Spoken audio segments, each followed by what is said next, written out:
안녕하세요. 박정원입니다. 오늘은 호흡기계에 작용하는 약물에 대해서 알아보는 시간을 갖도록 하겠습니다. 먼저 호흡기계에 작용하는 약물이란 어떠한 것이 있는지를 파악을 하기 위해서 여러분들은 양리학과 호흡기계 질환과의 관계에 대해서 살펴보아야 할 것입니다. 먼저 우리가 이제 호흡기계 관련 질환이 어떤 것이 있는가? 가장 흔하게 볼 수 있는 거가 바로 이제 만성 폐쇄성 폐질환들이 있어요. 여기에는 물론 이제 천식이라든지 폐기종이라든지 하는 등의 여러 질병들이 이제 포함이 되어 있을 수 있고, 그 중에서도 지금 전 세계적으로 이 천식 환자들이 증가하고 있는 만큼 우리가 천식에 사용되는 약들이 어떠한 것이 있는가를 살펴볼 필요가 있겠죠. 그리고 이제 호흡기 감염을 이제 예로 들어서 설명을 드릴 수가 있는데요. 이 호흡기 감염의 경우에는 폐렴이라든지 기관지염과 같은 것들이 이제 있을 수가 있겠습니다. 즉, 뭐 상기도 감염, 하기도 감염 등으로 이제 분류를 할 수가 있겠죠. 어떤 질병이건 간에 우리는 그 대상자가 어떠한 증상을 가지고 있는가에 포커스를 두고 그 대상자가 경험하고 있는 증상, 그리고 그 증상을 유발하는 원인을 치료하기 위한 목적으로 여러 의료인과 협력해서 대상자를 케어를 하게 되는데요. 폐렴의 경우에는 폐에 말 그대로 염증이 생긴 것이기 때문에 염증을 완화시켜주는 증상도 필요할 뿐만 아니라 이런 어떤 염증 반응에 의해서 여러 가지 어떤 고열이 난다거나 또는 객담이 이제 많이 형성이 된다거나 하는 등의 증상들을 볼 수가 있습니다. 기관지염 또한 마찬가지이겠죠. 그리고 천식의 경우에는 특히나 이게 천식과 관련된 호흡 발작들이 발생할 수 있어서 이런 그 호흡 발작이 일어나지 않도록 예방할 수 있는 약물 치료 또한 필요하다고 보실 수가 있겠습니다. 그래서 우리가 이제 증상에 따른 치료가 중요하다라고 다시 한 번 더 말씀을 드립니다. 그래서 어떠한 질병이건 간에 어떤 그 의학적인 진단이 내려지고 나면 그 의학적 진단을 내려지게 된 원인을 이제 제거를 하고자 의사들은 굉장히 많은 노력을 하겠죠. 그리고 특히 우리 간호사들의 어떤 역할 중에 하나가 그 의사들이 처방한 약들을 이제 투여하는 그러한 어떤 투약 간호가 굉장히 주된 업무를 이루고 있는데요. 그 투약 간호와 관련되어서도 우리가 어떤 약을 투여를 하고 있고 그 약을 투여를 함으로써 어떠한 기대 효과가 있는지, 그리고 그 약을 투여함으로 인해서 발생할 수 있는 부작용이 무엇인지는 이제 여러분들이 학습을 하셔야 된다라고 이제 반복해서 말씀을 드립니다. 다음 슬라이드에서 보시면 어찌됐건 이 호흡기계 감염이 유발이 되게 되면 우리가 원활한 어떤 가스 교환이 잘 이루어지지 않는 경우가 있어요. 간호학적인 진단 측면에서 본다면 기관지 수축과 관련되어서 비효과적인 어떤 호흡 양상을 보일 수도 있고요. 그다음에 호흡 자체가 이제 힘들게 되면 이런 비효과적 호흡 양상과 관련되어서 우리가 이제 호흡 부속 근육을 이제 사용을 하는 것들도 볼 수가 있겠죠. 그리고 이런 그 어떤 염증 반응이라든지 하는 증상들 때문에 비효과적인 기도청결도 나타날 수가 있겠습니다. 특히 기침, 객담 등이 나타나는 증상들을 이제 확인을 하실 수가 있겠죠. 네. 슬라이드가 잘 넘어가지 않네요. 그래서 이 그 천식이라고 하는 거가 이제 가장 대표적인 어떤 그 호흡기 질환이라고 말씀을 드렸습니다. 이런 천식에 대해서 우리가 알아보는 이유 중에 하나는 양리학을 학습함에 있어서 그 임상에서 사용되는 약물들의 종류에 대해서 가장 우리가 이제 티피컬하게 볼 수 있는 어떤 질병이기 때문입니다. 또한 이 천식이라고 하는 것이 어떠한 증상을 유발을 하는지에 대한 이해를 해야 여러분들이 어떤 약물들이 어떤 작용 기전에 의해서 사용이 될 수 있는지를 이제 확인을 할 수가 있겠습니다. 그래서 이 아스마라고 하는 것은 기관지가 여러 자극에 대해서 굉장히 민감하게 반응하는 만성적인 비전염성 폐쇄성 기도질환이라고 말씀을 드릴 수가 있어요. 비전염성이라고 하는 것은 내가 천식을 갖고 있으나 내 주변 사람들이 나로 인해 천식을 다시 또 전달하는 그런 어떤 질병의 어떤 전달하는 어떤 위험이 없는 그런 어떤 질환이라는 얘기겠죠. 그래서 이 천식이라고 하는 것은 외인성 천식과 내인성 천식으로 분류를 할 수가 있습니다. 그래서 외인성 천식이라고 하는 것은 말 그대로 바깥에서 어떤 천식을 유발하는 어떤 인자들이 내 몸에 들어왔을 때에 어떤 천식 반응을 유발을 하는 것이죠. 가장 대표적인 것이 꽃가루, 그다음에 또는 뭐 집진드기, 집먼지 등의 어떤 또는 뭐 동물 털도 이제 유발 요인이 될 수가 있겠습니다. 그다음에 내인성 천식은 어떠한 이유에서인지는 모르겠지만 내 몸 안에서 굉장히 좀 예민한 어떤 반응들이 나타나게 되는 거예요. 어떤 우리가 그 비알레르기성 천식이라고도 이제 분류를 할 수가 있는데요. 이 내인성 천식의 경우에는 주로 이제 노인들에게 발생을 하기 때문에 노인성 천식이라고도 우리가 이름을 붙고 있습니다. 뭐 어쨌건 이 내인성 천식에서도 이뮤노글로불린 그 E라고 하는 거가 정상치를 나타내고 있기는 하지만 천식 어떤 게 증상들을 보인다라는 거죠. 그 다음 슬라이드에서 보시면 천식의 발생 기전에 대해서 한번 살펴보고자 합니다. 먼저 이제 이게 어떤 외부에서 항원이라고 하는 것이 체내로 들어오게 되면 우리 몸에서는 헬퍼 T셀 2가 활성화되게 됩니다. 이렇게 활성화된 헬퍼 T셀 2에서는 사이토키닌이라고 하는 물질을 분비하는데요. 이 사이토키닌에 해당되는 물질이 바로 인터류킨 4 또는 인터류킨 5와 같은 것들이 있습니다. 특히 인터류킨 4의 경우에는 그 B셀을 그 형질세포로 분할을 시켜서 이뮤노글로불린 E를 생산을 하게 되고요. 그다음에 이렇게 생산된 이뮤노글로불린 E는 마스트셀, 즉 비만세포에 딱 붙어 있다가요. 어떤 외부에서 그 항원이 체내에서 이제 체내로 들어오게 되면 안티겐 안티바디, 그러니까 즉 항원 항체 반응을 유발을 하게 됩니다. 이러한 어떤 항원 항체 반응이 유발이 됨으로 인해서 히스타민이라든지 류코트리엔 D4와 같은 물질들을 분비를 해서 기관지 수축을 유발하는 것을 볼 수가 있겠습니다. 또한 이 사이토키닌의 한 종류인 인터류킨 5의 경우에는 호상구를 활성화시킵니다. 이게 백혈구 중에 하나였죠, 그죠? 그래서 이 호상구를 활성화시키게 되면 리코트리엔 C4를 앞에서는 그 뭐였죠? 인터류킨 D4를 이제 분비를 한다고 했었는데 그 인터류킨 5의 경우는 루코트리엔 C4를 분비를 함으로써 기관지 수축을 유발하는 것을 볼 수가 있습니다. 그래서 지금 이제 말씀드리는 것처럼 천식 환자들의 경우에는 기관지 수축이라고 하는 증상들을 경험을 하게 되고, 그다음에 이런 어떤 알러지원 반응에 의해서 지속적인 어떤 염증 반응을 유발을 하기 때문에 그러한 어떤 염증 반응과 그리고 기관지 수축을 억제할 수 있는 그런 약들을 투여를 하게 되죠.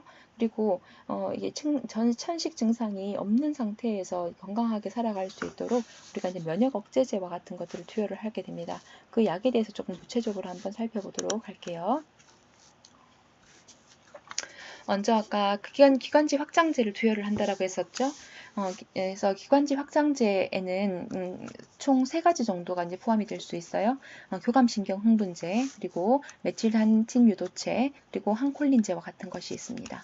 특히 교감신경 흥분제라고 하면 우리가 그 아드레날린성 그 수용체에 작용하는 약물이라고 보실 수가 있습니다.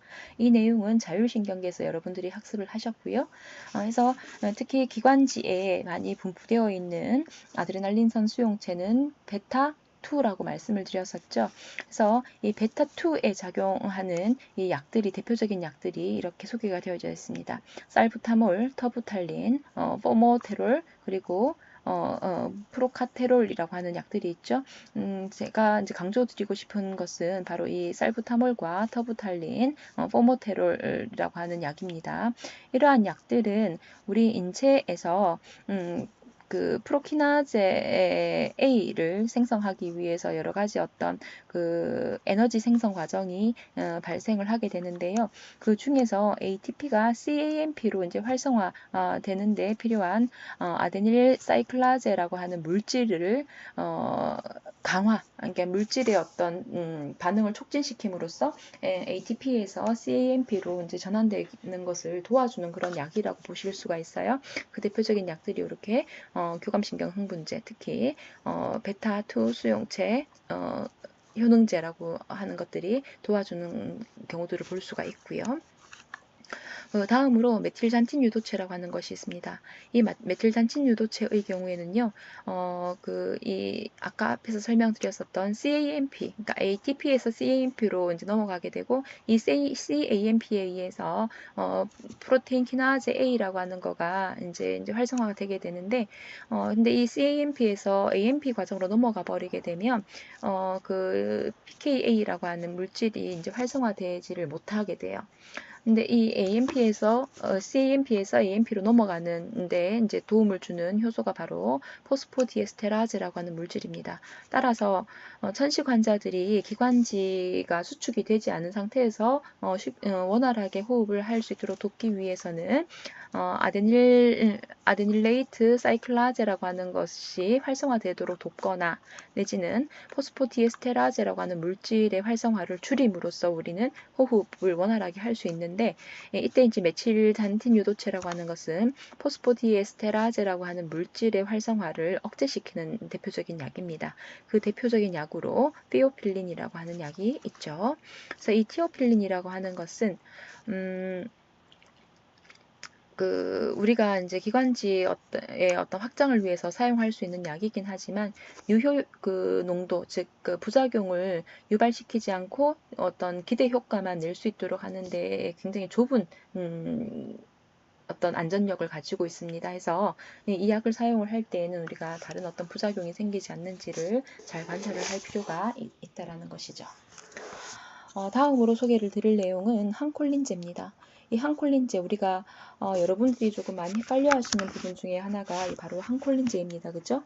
그래서 부교감신경 전달 물질 중에 하나가 바로 아세틸콜린이죠. 그죠? 그래서 아세틸콜린이라고 하는 것은 써지지가 않네요. 아세틸콜린이라고 하는 것은 부교감 신경 에서 분비되는 신경 전달 물질입니다. 근데 이 부교감 신경 물질이 이제 흥분을 하게 되면, 즉 아세틸콜린의 어떤 활성화가 유발이 되게 되면 우리 기관지의 어떤 수축을 유발을 하게 되는 거죠. 예를 들면 우리가 제가 자율신경계 중에서 교감신경계라고 하는 것은 fight and flight 반응을 보인다라고 말씀을 드렸었죠. 우리가 이제 싸울 때에 이렇게 숨쉬기가 조금 힘들고 기관지 수축이 유발이 되게 되면 호흡하는데 온 정신이 팔려있기 때문에 우리가 싸울 수가 없어요. 그죠? 해서 교감신경계가 흥분이 되게 되면 기관지는 확장이 되게 됩니다. 반대로 부교감신경계가 활성화가 되게 되면 확장되었던 기관지가 이제 이렇게 정상적으로 이렇게 수축될 수 있도록 도와주게 되는데, 이 천식 환자들의 경우에는 기관지가 수축되어 있는 상황이잖아요. 그러니까 부교감신경을 억제할 수 있는, 즉 항콜린 작용을 하는 약을 투여를 함으로써 기관지 확장을 도울 수가 있다라는 거죠. 그 대표적인 약이 바로 이프라트로피움이라고 하는 약입니다. 반드시 외워두셨으면 좋겠습니다. 이렇게 기관지 확장제 3가지를 이제 여러분들이 살펴봤고요. 제가 이 화살표를 좀 색깔을 통일해서 넣었었으면 참 좋았을 것 같다는 생각이 드는데, 이건 좀 편집상에 미스가 있었네요. 그 다음으로 우리가 이 대상자들에게 투여할 수 있는 약물 중에 하나가 바로 항염증제입니다. 항염증, 즉 천식으로 인해서 이렇게 여러 가지 어떤 염증 반응이 유발이 된다고 했었죠. 그 염증 반응이 줄어들어야만 천식으로 인한 어떤 불편한 증상들을 완화할 수가 있습니다. 그래서 천식 치료제로 사용이 될 수 있는 항염증제가 대표적인 거가 콜티코스테로이드라고 하는 거가 있습니다. 콜티코스테로이드, 스테로이드 제제죠. 우리가 이 약은 굉장히 면역 억제제로도 사용이 되고요. 여러 가지 어떤 염증 반응이 있을 때 꼭 천식뿐만이 아니라 여러 염증 반응들이 있을 때 항생제와 더불어서 이제 사용이 될 수 있는 약 중에 하나인데, 그 항염 효과가 굉장히 뛰어난 약입니다. 이러한 어떤 항염증 과정을 유발하는 것은요, 이렇게 발생하는 항염증 작용을 발휘하는 어떤 기전을 살펴보시면 여러분들이 5장에서 배웠었던 아라키도닉 액시드라고 하는 물질이 있죠. 그죠? 이 아라키도닉 액시드라고 하는 것은 포스포리피드에서 생성이 된다라고 말씀을 드렸었고요. 그래서 이 아라키도닉 액시드가 형성이 되게 되면 리폭시게나제라고 하는 효소에 의해서 류코트리엔이라고 하는 물질이 만들어지게 되는데, 결국은 이 류코트리엔이라고 하는 물질들이 염증 반응을 유발을 시키는 거예요. 그렇다면 우리는 뭐예요? 염증 반응을 유발시키는 리코트리엔을 만들지 않기 위해서 요 윗단계에서 한번 억제를 해주거나 또는 리폭시게나제 단계에서 억제를 시켜주는 약들을 사용을 하면 되겠죠. 그래서 이 콜티코스테로이드 중에서 프레드니솔론이나 그다음에 트리암시놀론이라고 하는 약, 이러한 약들의 경우에는요, 이런 포스포리피드에서 아라키도닉 액시드로 넘어가는 것을 막아주는 어떤 역할을 한다고 보시면 되겠고, 그다음에 리폭시게나제의 작용을 억제시키는 약 중에 하나가 바로 질레우톤이라고 하는 약이 있습니다. 이런 약들이 이제 대표적인 것이고요. 그래서 우리가 콜티코스테로이드 앞에서 설명드렸던 요 세 가지는 주로 이제 먹는 약이나 주사제로 쓰이는 것이고요. 근데 이 스테로이드 제제를 전신적으로 투여를 하게 되면 전신 부작용이 많이 생길 수가 있습니다. 특히 장기간 이 스테로이드 제제를 복용하는 경우에는 골다공증 같은 것들도 잘 생길 수가 있고요. 기타 다른 어떤 체중 증가라든지 면역 기능이 억제되는 어떤 부작용들이 심각한 부작용들이 생길 수가 있어서 얘들은 이제 단기간 요법으로 이제 사용을 하고 그다음에 이제 이거를 끊을 때는 이제 서서히 이제 용량을 줄이게 됩니다. 그러한 어떤 부작용들을 좀 줄이고자 우리는 천식 치료제를 어떻게 투여를 하냐 하면 먹거나 주사로 주는 것보다 직접 기관지에 작용을 해서 기관지의 어떤 수축을 억제시킬 수 있는, 즉 확장을 시킬 수 있도록 우리가 흡입제의 형태로 쓰거든요. 이 콜티코스테로이드도 마찬가지입니다. 그래서 제가 이렇게 따로 이렇게 메모를 해둔 것은 부데소니드라고 하는 거나 플루티카손이라고 하는 약들은 우리가 흡입제로 이렇게 투여를 해서 기관지에 직접 작용을 할 수 있도록 그렇게 사용을 할 수 있는 항염증제다. 어떤 분류의 콜티코스테로이드 종류의 항염증제다라고 여러분이 이해를 하시면 좋을 것 같아요. 이해되셨습니까? 네. 그 다음에 또 이제 비만세포 탈가리 먹제제라고 하는 거가 있습니다. 이것도 마찬가지로 이제 항염작용을 촉진시키기 위한 어떤 약이라고 보실 수가 있는데, 이 약은 콜티코스테로이드와는 조금 다르게 이 세포막 내로 칼슘 이온이 안으로 유입되는 것을 차단을 해버립니다. 이렇게 차단을 해버리게 되면 안쪽에서 여러 가지 어떤 반응들이 억제가 될 수 있겠죠, 그죠? 해서 우리가 이제 항염 효과를 얻게 되는 그러한 대표적인 약이라고 보실 수가 있겠습니다. 비만세포 탈과립 억제제입니다. 그래서 다시 교재의 내용대로 조금 정리를 해보면 이런 비만세포의 세포막을 안정화시키는 거죠. 칼슘 이온의 유입을 차단함으로써 이제 그렇게 안정화시키게 되면 알레르기를 유발시키는 항원 내 의해서 반응하는 어떤 화학 매개 물질을 생성하는 것을 억제함으로써 천식 발작 증상을 예방할 수 있는 약이라고 보실 수가 있겠습니다. 대표적인 약으로 크로몰린 소디움이라고 하는 약이 있습니다. 그 다음에 바로 위에는 네오크로밀이라고 하는 약도 소개가 되어져 있죠. 그 다음에 지금 하지 않았던 거가 류코트리엔 경로 조절 또는 류코트리엔 수용체 기량제가 이제 소개가 되어져 있는데요. 이 류코트리엔 경로 조절제 또는 수용체 기량제에는 어떤 논리에 의해서 개발이 되었냐 하면, 우리 최근에 연구를 해보니까 아라키도닉 액시드 대사 과정 중에서 5리폭시게나제에 의해서 합성되어 있는 류코트리엔이라고 하는 물질이 실제 천식 어떤 발병에 굉장히 중요한 역할을 한다라는 거가 알려졌습니다.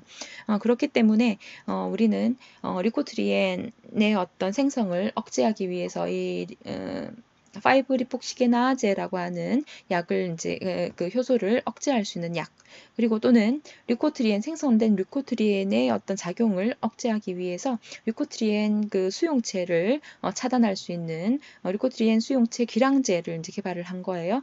그래서 이러한 약들이 천식 치료나 천식 발작 예방을 위한 목적으로 사용이 되고 있습니다. 특히 이 약의 경우에는 우리가 이제 경구용 약으로 이제 개발이 되어 있습니다. 그래서 이 경구용 투여제로 되어 있는 것이라 이제 어떤 경우에는 이렇게 쉽게 조금 우리가 이제 투약할 수 있는 것이기도 하죠. 이제 왜냐하면 어린아이들 같은 경우에는 흡입 치료가 굉장히 이제 힘들 수가 있어요. 근데 그런 경우에는 먹는 약으로 이제 줌으로써 이제 가루제나 이제 물약 제제로 줌으로써 보다 조금 체내의 투여를 용이하게 할 수 있다라는 거죠. 이러한 어떤 류코트리엔 경로 조절제 또는 수용체 기량제 중에서 이 경로 조절제에 사용이 되는 우리 유인물에 나와 있는 질레류톤이라고 하는 질레우톤이라고 하는 약의 경우에는요. 부작용이 조금 많아서 거의 임상에서는 사용되지 않는다라고 보셔야 되겠고요. 임상에서 많이 사용이 되는 것은 류코트리엔 수용체 기량제입니다. 그 대표적인 거가 바로 요거예요. 자피룰로캐스트, 몬테룰로캐스트 있고, 우리 이제 그 그림에는 따로 나와 있진 않지만 교재에는 프라룰로캐스트라고 하는 약도 추가적으로 이제 있으니까 요 이름은 조금 특이하죠, 교재에서. 요 약 정도는 알아두시면 좋을 것 같아요. 그래서 요 유코트리엔 수용체 기량제 세 가지 하나 알아두시고, 그 다음에 교감신경 흥분제, 메칠단틴 유도체, 항콜린제, 콜티코스테로이드, 비만세포 탈가리 억제제 이렇게 정리를 해서 여러분들이 학습을 하시면 좋겠다라는 생각이 듭니다. 한 가지 추가해서 설명을 드릴 부분은요. 특히 여러분들이 이러한 제가 이제 약의 효능에 대해서만 설명을 드렸는데 반드시 이 약은 효과를 내기 위해서는 부작용이 따를 수밖에 없습니다. 그렇다면 이러한 약들이 어떠한 부작용을 가지고 있을까는 여러분이 정리를 하셔야 되는 거죠. 예를 들면 이 기관지 확장제 중에서 교감신경 흥분제는 이렇게 베타2에만 작용하는 어떤 약들도 있기는 하지만 이러한 것들이 간혹 보면 베타2에 작용을 한다고 하더라도 베타1에도 이제 약하게나마 작용을 하는 경우들도 있고요. 또는 교감신경 흥분제 중에서 베타1, 2 모두에 작용하는 약들도 있는 거예요. 그죠? 이제 그렇게 되면 나는 베타2에 작용하기를 원하였으나 베타1에도 작용을 하기 때문에 이 베타1이 이제 심장 조직에 많이 분포되어 있으니 심장 쪽에서 이제 사이드 어떤 반응이 나타날 수가 있는 거죠. 빈맥이라든지 또 어떤 문제가 생길 수가 있죠. 뭐 혈압 상승이라든지 그다음에 심근수축력 상승이라든지 이런 것들이 나타날 수 있으니까 그런 어떤 부작용들에 대해서 여러분이 학습하시는 거가 필요하겠고요. 그다음에 티오필린에 대해서는 제가 한번 말씀을 드렸습니다. 앞쪽에 서서. 그다음에 항콜린제. 콜린의 어떤 기량작용을 내는 것이기 때문에 이 부교감 신경계가 억제가 되었을 때 나타날 수 있는 부작용은 어떠한 것이 있을까? 에 대해서도 여러분이 학습을 하셔야겠죠. 그 다음에 콜티코스테로이드, 제가 이게 스테로이드 제제 아까 부작용 줄줄줄줄 기술을 했습니다. 그 중에서 우리가 이제 흡입치료제로 사용하는 약들의 경우에는 특히나 우리가 이제 구강을 통해서 이게 흡입치료제를 몸속으로 투여를 하기 때문에 구강 내에 있는 상주균총들이 이 항염 작용을 일으키는 스테로이드에 의해서 모두 이제 이렇게 사멸을 할 수가 있는 거예요. 그러면 우리 입안에 있던 정상 상주균총의 어떤 역할들이 저해를 받기 때문에 입안에는 기회 감염이 많이 생기게 되고요. 그 기회 감염을 잘 일으키는 것 중에 하나가 바로 곰팡이 감염이겠죠. 그래서 구강 칸디다증 같은 것들이 생길 수 있기 때문에 그것을 예방하기 위한 간호가 어떠한 것이 있는가에 대해서도 여러분들이 학습하실 필요가 있겠습니다. 정리됐나요? 그 다음에 이렇게 다양한 약물들 중에서 우리가 그렇다면 이 모든 약들이 급성천식 발작이 일어났을 때 다 사용을 할 수 있을 것인가? 아니면 특정 약물만 급성 발작 때 사용을 할 수 있고 나머지 약들은 증상 경감 내지는 그 천식 발작의 예방을 목적으로 투여를 할 수 있을 것인가? 이런 것들 살펴봐야 되겠죠. 그래서 정답을 말씀을 드릴까요? 여러분들이 책을 보면서 조금 찾으실 필요도 있긴 하겠습니다. 그죠? 그래서 이러한 내용들을 여러분들이 잘 정리를 하신다면 우리가 호흡기계에 사용하는 약물들의 어떤 작용 기전을 이해를 하시고 그다음에 천식 있는 환자들에게 처방된 약물을 봤더니 이런 것들을 조절을 하기 위해서 이 약을 사용을 했구나라고 이해를 하실 수가 있겠죠. 그렇다면 환자에게 교육을 해야 하는 상황에서 보다 더 전문성 있게 교육을 하실 수 있는 아주 이제 엑설런트한 간호사가 되실 수 있을 거라고 생각을 합니다.